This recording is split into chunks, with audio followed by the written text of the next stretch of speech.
Hay algo importante que queremos agregar. Nosotros seguimos trabajando con la intención de consolidar, como les dije hoy, la institucionalidad del practicar.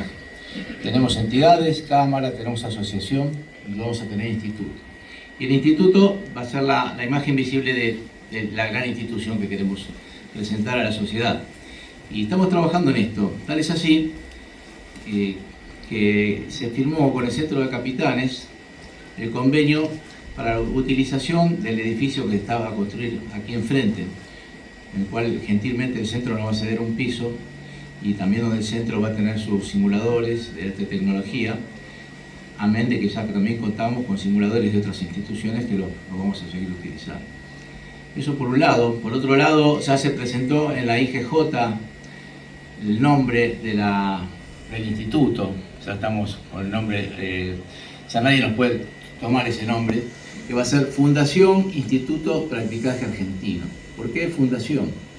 Bien, porque los que entienden de esto, estuvimos analizándolo bien con el departamento de legales, que nos dio una mano muy grande acá el doctor Roibar, con un incansable de esto, que es Paul Medina, es una máquina de trabajar. Hemos estado viendo, aprovechando la experiencia de Paul en la Fundación del Centro de Capitanes, que poner el instituto bajo la nómina de denominación de fundación te permite tener otros aspectos, abarcar otros aspectos técnicos. Tenemos un departamento de legales, un departamento del Tribunal Técnico de la Navegación, en fin, el espectro es amplio, lo estamos evaluando, lo estamos elaborando y nos estamos poniendo en contacto con la gente de Brasil para poder darle la mayor amplitud posible. Entonces, ya les aviso que tenemos un estatuto, ya está creado, debe ser aprobado por la comisión directiva de la Cámara en la próxima reunión directiva, y el nombre ya está inscrito en la IGJ. Tenemos el convenio con el centro, digamos, el instituto está a un pelín de comenzar a funcionar, ¿sí? Todo gracias al aporte de todos ustedes que han colaborado en todas las asambleas que hemos hecho y las reuniones avalando esta decisión, y por supuesto en el apoyo que tomamos de acá de los colegas de Brasil. Amén de esto, hay gente que tiene más iniciativas todavía y están con intenciones de... por favor, Laura.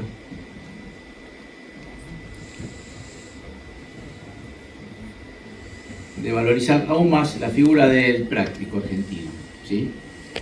Queremos valorizar la identidad del práctico, y hay gente muy inquieta, gracias a Dios, entre nosotros, y queremos empezar a instaurar a partir del próximo evento lo que sería un premio que otorgue el instituto o la cámara o quien sea, el instituto, que sea el premio que da el practicaje argentino. Bien, ¿cómo identificamos ese premio? ¿A través de quién? Y bueno, hay gente que ha estado trabajando y estudiando y han descubierto que hay colegas que han hecho una tarea muy destacada hace muchos años y que quizás nos puedan llegar a representar de la mejor manera, y quizás adoptar a ese colega como la imagen, quizás para conmemorar el Día del Práctico en conmemoración, perdón, la redundancia, celebrar el Día del Práctico en conmemoración de él, o bien instaurar la entrega de un premio que nos represente a todos cuando queramos dar un premio, no sé, a una institución, a un representante del gobierno, a un representante del Armado, de la prefectura, que sea el premio Práctico Póliza. No sé si más de algunos escucharon hablar del Práctico Póliza. Hay una calle en La Boca que lleva su nombre, hay una escuela, y Laura, la licenciada Laura, doctora, perdón, tengo acá el currículum. Estoy un poco acelerado porque los tiempos no se apremian. Laura se va a presentar. Trabajó mucho tiempo con la Fundación del Centro de Capitanes, con Paul Medina, y se ofreció a hacernos una presentación de este personaje que quizás el día de mañana nos pueda llegar a representar. Bien, como un premio que otorga el practicaje y, ¿por qué no?, en conmemoración de él, celebrar el Día del Práctico en la determinada fecha que lo distinga. Así que, Laura, por favor. Hola. ¿Se escucha bien? Bueno, gracias. Buenas tardes ya. Disculpas el poco tiempo que queda. Yo quisiera, bueno, primero agradecer a los organizadores. Yo fui convocada como historiadora. Más allá de mi currículum, soy esas universidades que vale la pena convocar, o represento en este momento, soy de la Universidad de Buenos Aires, doctora en Historia, soy profesora de la Universidad de UNSAM e investigadora del CONICET. Y en calidad de mi profesión de hacer historia sobre el mundo marítimo, estoy gratamente agradecida de participar de este encuentro, de estar en este mundo al cual me dedico a historizar de alguna manera, que es el mundo de a bordo.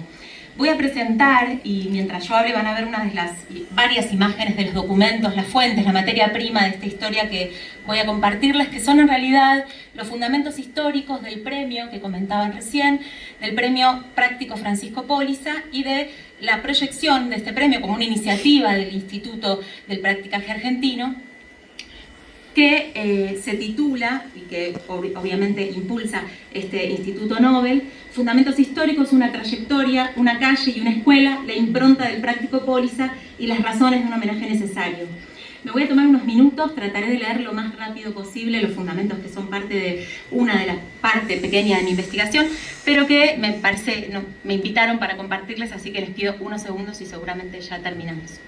El practicaje es una actividad esencial para la navegación segura. Hoy los prácticos son profesionales, como ya escuchamos, altamente calificados y capacitados que pasan por rigurosos procesos de formación, siendo su actividad obligatoria en ríos y puertos del país.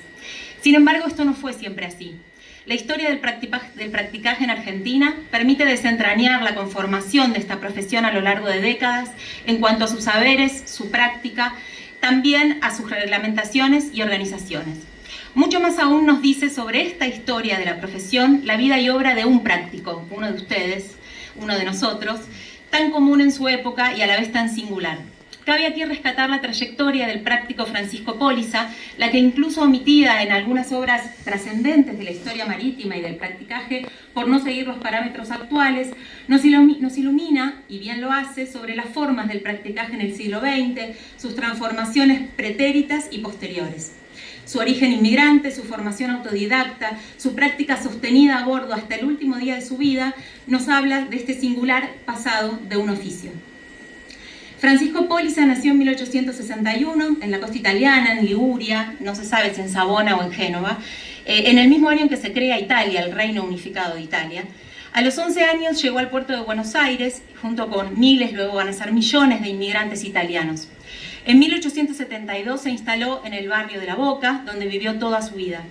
Allí pasó de marinero de la marina mercante a patrón de lanchas y barcos y luego a práctico. Realizó su carrera en el practicaje en el río, siendo el gran conocedor del río Paraná, cuyas aguas había surcado tantas veces con gran idoneidad adquirida en la práctica misma. En esos años, su formación, su práctica constante y su dedicación lo convirtieron en un representante de una fuerte identidad laboral en la navegación y en el practicaje, pero también del propio barrio de La Boca, esa apícola Italia, con sus vecinos migrantes con oficios de a bordo italianos, españoles, sureslavos, griegos. En esas décadas del siglo XIX, quienes conducían los buques hacia y desde los puertos eran conocidos como prácticos lemanes, una expresión de uso rioplatense que hoy desapareció. Esta denominación probablemente proviene de un vocablo holandés o francés, ¿no? Y que es similar a pilot, en este caso un vocablo del inglés, ¿no? Que viene de la palabra guiar. Precisamente en ese entonces, el practicaje no era obligatorio, como comentaron las interesantes exposiciones anteriores, y uno de sus referentes de las memorias de esta profesión y del oficio marítimo, que es Luis Dodero, en sus memorias sobre la navegación de la cuenca del Plata, nos cuenta.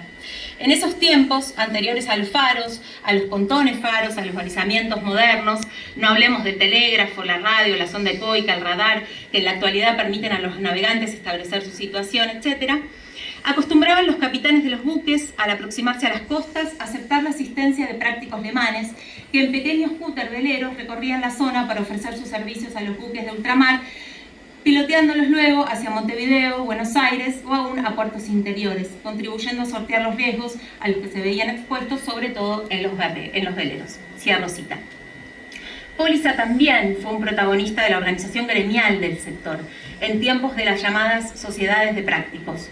Se lo encuentra como miembro fundador e incluso como primer presidente, según las fuentes diversas que uno consulte, de la Sociedad de Prácticos del Río Paraná en 1896, con 35 años de edad y con más de 20 de embarcado. Esta fue parte de una constelación de sociedades que existieron, algunas más fugaces, otras más sostenidas, en la profesión del practicaje. La Sociedad de Prácticos del Puerto de 1894, la Sociedad de Prácticos del Río de la Plata de 1900, y puedo seguir enumerando. Detrás de muchas de ellas había poderosas familias de armadores como Mianovich, por ejemplo.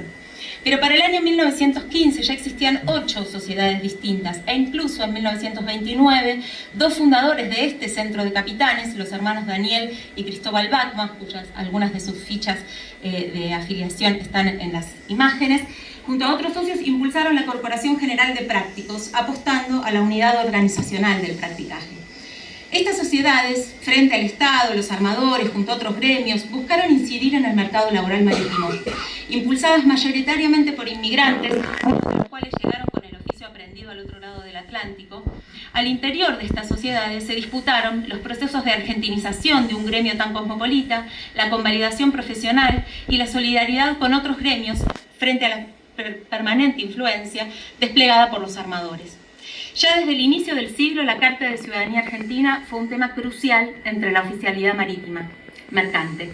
Se afirma que en 1896, justamente ante el temor con un conflicto posible y muy verosímil en términos de disputas limítrofes con Chile, el práctico Francisco Póliza se presentó ante las autoridades argentinas a ofrecer sus servicios, concediéndosele entonces la ciudadanía argentina. Igualmente, en 1916, cuando se casó una de sus hijas, figura como natural de Italia en el acta del matrimonio de la Iglesia San Juan Evangelista del barrio de La Boca a sus 55 años. Sabemos por este documento que tuvo una esposa, Rosa Caraboto, que tuvo 6 hijos, con los cuales vivió en el barrio toda su vida, en el barrio de La Boca. Su hija Rosa, a los 24 años, se casó con Francisco Dodero, y otra de sus hijos se casó con una de las mujeres de la familia Scalese, todos apellidos muy caros a la comunidad marítima y todos vecinos de La Boca. A los 70 años, Francisco Póliza seguía en la profesión, realizando el practicaje en el río Paraná. En la entrada del puerto de San Nicolás, a mediados de 1931, y a bordo del vapor sueco Anglia, precisamente allí terminó su vida. El viernes 18 de junio de aquel año, este vapor se hundió en las afueras del puerto de San Nicolás de los Arroyos, y con este Póliza practicó al mando de la embarcación y único hombre a bordo en ese momento gracias a su propia acción. De las múltiples caras de un naufragio, entre la tragedia, los detalles, los hechos, los supuestos, reconstruimos aquí algunas de las dimensiones de lo ocurrido aquel día y que enmarcan el homenaje al práctico Póliza. 2 vapores, de esto saben aún más ustedes que yo seguramente, un carguero sueco de más de 3.400 toneladas brutas, con casi 100 metros de eslora, 15 metros de manga, construido en la ciudad de Gutenberg en 1914, estaba en viaje desde Diamante con más de 3.000 toneladas de trigo rumbo a Brasil. En otro, un vapor español de acero de más de 5.500 toneladas brutas, construido en Newcastle en 1922, que pertenecía a la flota comercial naviera Soto y Aznar de Bilbao, iba rumbo al puerto de Buenos Aires como parte de su carrera hacia Rotterdam. Ambos protagonizaron uno de los múltiples accidentes ocurridos a mediados de ese año, 1931. El 18 de junio, según La Nación, a las 21 horas, según la prensa, 2 periódicos comerciales nacionales muy importantes, a las 16:30, el buque de carga sueco Anglia colisionó con el vapor español Agire